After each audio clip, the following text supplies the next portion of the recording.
Hey, Husker fans. Welcome back to the Husker Big Red YouTube channel. I'm Chris Peterson, and joining me as always is Danny Gillette. And today we're back for another short video, and we're going to discuss Matt Rhule, year three, when he was with Temple and Baylor. They won a combined 21 games during those two seasons. Everybody's kind of drinking the Kool-Aid. You've got Joe Klatt, Andy Staples, Steve Sipple, JD Pickle. You've got all of them picking 8 or 9 wins for Nebraska. So we're going to break down, will Matt Rhule deliver in year three? What will that look like? And what will happen if he doesn't? So before we get into that, hit the like button, hit the subscribe button, hop into the comments. Let us know what you think about Matt Rhule this year. And Danny, how are you doing on this fine Friday morning? I'm doing good. It's an interesting question that you pose, especially the hot seat one. So I'm excited to get into it. And so, yeah, looking back at Matt Rhule's tenure, he started out with, Baylor. I think they won one game the first year. They won 10 games his third year, or maybe it was 11, went to the Sugar Bowl. Same thing with Temple. They had, one or two wins, got six the second year, eventually got to 10, eventually won. I believe they won the American Conference Championship in his fourth year Yeah, there before he went to Baylor. with PJ So, Walker, if I remember correctly. yep. And so that's kind of the big question that people have been talking about, is that third year leap going to translate to Nebraska? You've got Dylan Raiola in his second year as a starter, Dana Holgorsen, with a full season as the offensive coordinator, Mike Eckler coming in to fix special teams, John Butler hopefully upgrading the defense, the number 13 class in the transfer portal, wide receiver. They added players at edge, D line, offensive line. And this summer, Matt Rhule said, this is the team I've been waiting for. So, do you believe that this team is going to deliver, and can Matt Rhule bring a 10-win season to Nebraska?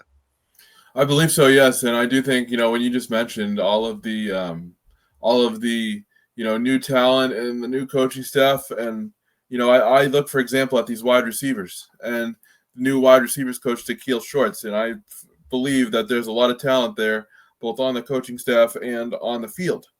And when you look at what Dylan Raiola was able to do last season, I know some fans were frustrated about his play towards, I think it was probably like mid-October, early November. But by and large, he played well as a freshman. And I think with a revamped offensive line, a solid running back room, and a better offensive scheme, I think Nebraska has the chance to get to at least the 9-win mark. Yeah, I think we're going to see a completely different Dylan Raiola this season. He's going to be more comfortable. He's going to make quicker decisions. Dana Holgorsen's going to put him in a better position. He's surrounded by better playmakers. He's got a better offensive line. The running, I can't necessarily say the running back room is better, but I don't think it's much worse without Dante Dowdell. So, and I don't think they're going to be, running the ball as much. This is going to be more of a quarterback heavy offense. Like Dylan Raiola is the maestro of this system. He is the guy that makes it go. And so, I think Nebraska's, really tied to his success. If Dylan Raiola, is a second or third team all Big Ten quarterback this year, Nebraska's going to win 9 games. Like that's Yeah. just going to happen. Because I truly believe this defense is going to be better. I think the pass rush is going to be better. I think Keanu Davis, Dason McCullough, Cam Leonard, Riley Van Poppel, I think they've got enough up front. I like the secondary, and they have, according to Phil Steele, the easiest schedule in the Big Ten. You've got Michigan coming to Nebraska potentially without their head coach. The first conference game for Bryce Underwood, and look, he's an incredibly talented player, but so is Dylan Raiola, and we saw it can be difficult your first year. There's going to be bumps and bruises along the way for Bryce Underwood, hopefully in Lincoln. And so you have that game. You have USC coming to Lincoln. Your two toughest games, I think, are at Penn State, at UCLA, and you've got that weird stretch at Maryland and Minnesota. But I truly believe Nebraska's going to win at least 9 games in the regular season, and which includes the win over Iowa. And I think that they'll get to 10 with their bowl game. I don't think they're going to make the playoff this year, but I think they're going to finish top 25. I think they're going to, get to like the ReliaQuest Bowl or the Citrus Bowl, one of those, New Year's Day. Yeah. Yeah, one of those New Year's Day games. And I think they're going to win it because they're going to be freaking motivated. And it's going to be a stepping stone, hopefully, to a playoff berth, or at least, more playoff contention in 2026. But Yeah. I think finally in 2025, we will see, all kind of the, not necessarily the hype, but we'll see, why, Matt Rhule's been talked about, like, in such a positive manner, not by just Nebraska people, but, all these people who have basically said he's an elite coach. I think we're really going to see that this season. Yeah, and I think he's going to have an offensive system that he feels comfortable running.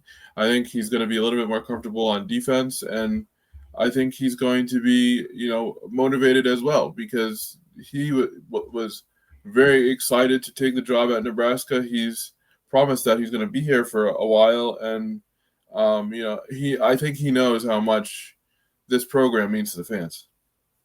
And so the other side of this question, the downside, we're both optimistic about where this thing is going, but on the other side of it, like how many wins does he need to get the season to avoid, the hot seat talk? Like is it 8? Is 8 wins? Does he feel safe if it's another 7-5 season? Are people going to start getting restless? Like what do you think Yeah, that number is? at least 8. Yeah. Because again, when you look at the first half of the schedule, there's a lot of winnable games there, and I get the back half, the October November stretch, like you mentioned, isn't easy, but there are still some winnable games there.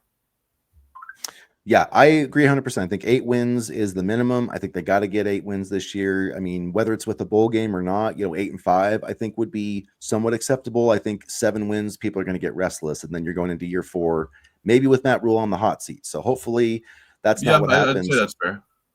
Yeah. So hopefully that's not what happens. Hopefully our predictions come true for once, and Nebraska gets 9 or 10 wins this season, starting with Cincinnati. So there you have it, folks. We'd love to hear what your comments are. Is Nebraska going to get 8 wins, 9 wins, 10 wins this season? Hell, 11. Let us know what you think in the comment section. 12. If you, yeah, 12 and 0, baby. Let's go. So if you haven't already, hit the like button, hit the subscribe button, and as always, go Big Red. Go Big Red.